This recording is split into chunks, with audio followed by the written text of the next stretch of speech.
नमस्कार, मैं हूं प्रवीण गौतम।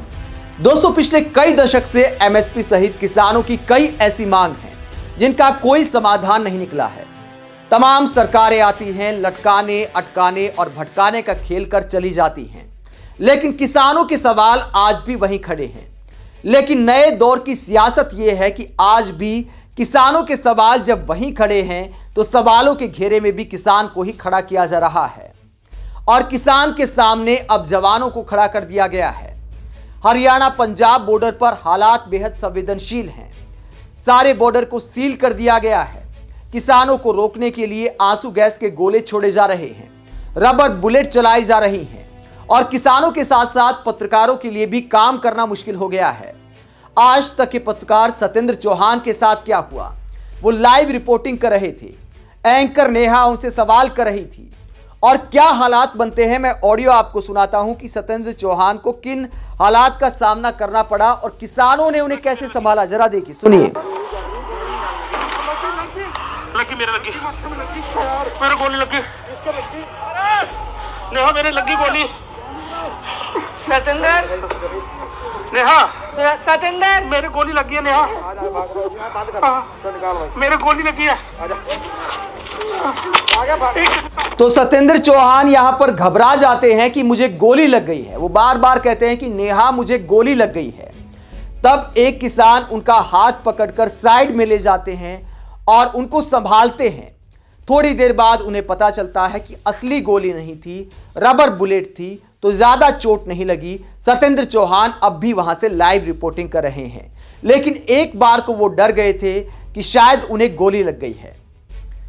तो आज तक के रिपोर्टर को भी किसानों ने ही संभाला। तो जिन किसानों के खिलाफ हमारे देश के मीडिया चैनल जिस तरह का प्रोपेगेंडा चलाते हैं, उन्हें देखना चाहिए कि किसानों ने एक रिपोर्टर की किस तरह मदद की। जब वो रिपोर्टर मुसीबत में आया तो किसानों ने संभालने का काम किया।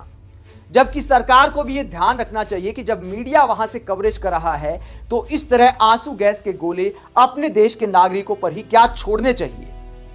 और आंदोलन करना, आवाज उठाना हर किसान का अधिकार है, हर आम आदमी का अधिकार है। तो क्या किसानों को इस तरीके से रोकना चाहिए? क्या किसानों ने कोई हिंसक रास्ता अपनाया है? सभी किसान शांतिपूर्ण विरोध प्रदर्शन की बात कर रहे हैं, तो किसानों को आखिरकार क्यों रोका जा रहा है? और पिछली बार जब किसान आंदोलन हुआ था तब भी यही सब बातें की गई थी। तब भी पानी की बौछारें छोड़ी गई, आंसू गैस के गोले छोड़े गए, सड़कें खोदी गई, तब भी उसका कोई असर नहीं हुआ। एक बार फिर इस तरह बैरिकेडिंग करके और रास्तों में बाधाएं लगाकर किसानों को रोकने की कोशिश की जा रही है। हो क्या रहा है? किसानों ने इनको हटाना शुरू कर दिया। आप ये वीडियो देखिए जरा।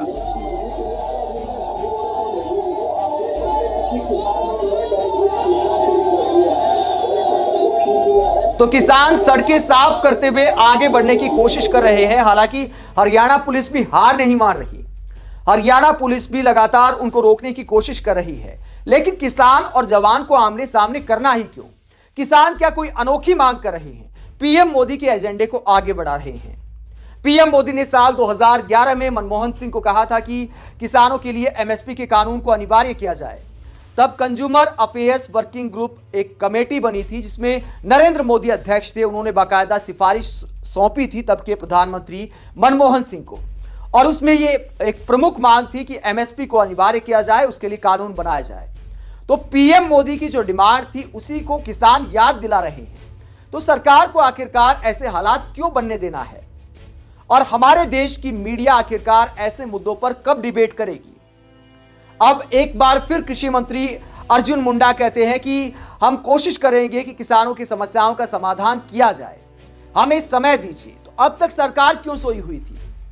अब भी किसान यही डिमांड कर रहे हैं कि आप एक बार ऐलान कर दीजिए कि एमएसपी को लेकर हम कानून बनाएंगे, तो उसके बाद आंदोलन वापस हो जाएगा। तो सरकार को इधर उधर की बात करने की बजाय जो मूल मुद्दा है, कम से कम एमएसपी के मुद्दे पर अपनी बात साफ करनी चाहिए कि कब तक कानून बन जाएगा, बनेगा कि नहीं बनेगा।